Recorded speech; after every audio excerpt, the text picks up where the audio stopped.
Жібек жолы мектеп-лицейінің 5 А сынып оқушысы Абдыкер майор. Қыста кітап оқимыз, жатымыз, тоқимыз атты челленджге қатысып отырмын. Бізге осы кітаптар жатады. Гарри Поттер топтамасы, 45 сөз, қара сөздер, Абай. Бауыржан Момышұлы, Ұшқан ұя.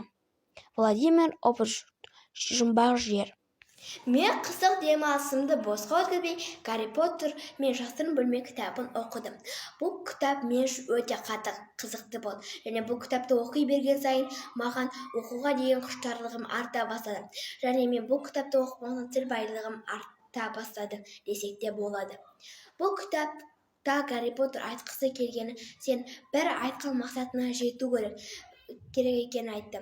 Мысалға, Гарри Поттер сиқырлы бөлмеге бару үшін көптеген кедергілерден өтті. Солардың ең қиыны аждаһамен шайқасу. Ол аждаһамен бір күн шайқасқан жоқ, ол 1 апта шайқасты.